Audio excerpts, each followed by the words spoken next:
What made you want to get into journalism? Well, I grew up loving sports. I mean, it's one of the things that, I played all kinds of different sports, watched them on TV. It's really all I ever did. But I had a friend who was the sports editor at Morgan County Times at that point, and he got me on doing some stringing work, and just one thing led to another. Eventually, I started my own sports paper. I worked as an editor up here at Mountain Weekly for a little bit, but then I did my own sports paper, and that got me in the door at Roane County News when their sports editor's job came open. I didn't actually go to school for it.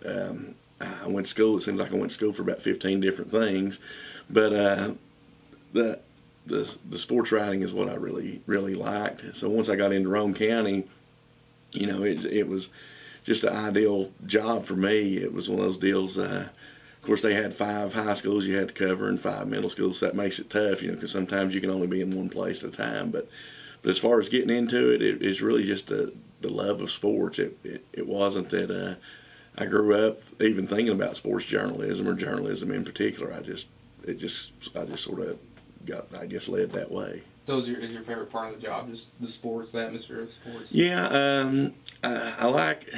In a small town, you get to watch, if you've been there, say, 15 years, some of the kids that you started covering in T-ball, you start seeing them graduate. And then some that you started covering when they were in high school now have kids that are in T-ball.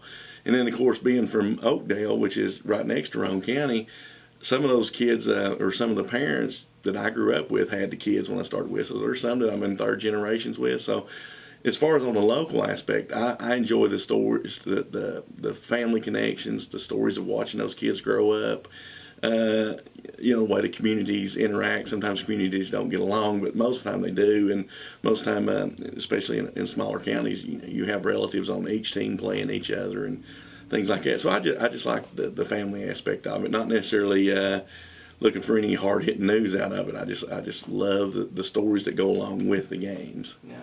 What's been like what do you think like a challenge just being like a sports writer for a community newspaper, it's being fair to everybody. I've got cussed out one night for wearing a blue poncho when it was raining because Oliver Springs was playing and they're purple, and of course they was playing Wartburg, who wears blue. And I bought the poncho at the Dollar General, So people will take anything that you do and make it seem like you like somebody else better, no matter what game you're at. If you're, because you can't be at everybody's game.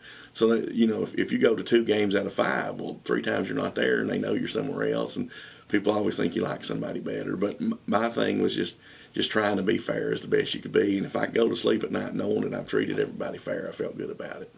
Have you had any like big experiences doing covering sports? No, I mean, I've not been involved in anything earth-shattering around here. I mean, there are things, there's been a couple times kids that played have died, from car accidents and things like that. And that's the toughest things for me to cover is those sad events. I've really not had any, stuff that might make national news or even state news or Knoxville news, as far as coaching, getting in trouble for different things that you see on the major news. So I've not really had anything real controversial over the years. What's some advice you would give to someone who's starting out in the field? For one, make sure it's what you want to do, because as you get older and once you have kids and your kids start playing ball, it's tough to to go out and cover somebody else 4 nights a week if your son is playing, which, I've went through that. Also, the biggest advice I would give is learn all aspects of what you're going to do, whether it's newspaper. If you're going into newspaper, and here we are with our scanner going off, but if you're going into newspaper, learn about layout. Learn about photography, learn about the production areas in the back, learn everything you can, because the days of really just being a writer are over with. I mean, especially at a small paper, you need to learn how to do everything. If you can go in there and say, I've got graphic experience and I can make these cool graphics, 5 years down the road, if you get tired of doing sports, you might be able to get a job in the advertising department doing the graphics part. Or if you're good at layout, there's certain papers who have just a layout person, and maybe if you could go venture into that avenue. But I would definitely learn everything you can. I mean, take photography classes, because when I started doing photography, you had film cameras and manual focus, and now you got these digital cameras that can do everything. But it doesn't help if you don't understand the camera. So the big thing is just branch out and learn as many areas as you can, and even video production. I mean, because a lot of things, even newspaper now, are going toward more live videos or video feeds later to try to get you to buy a paper later on.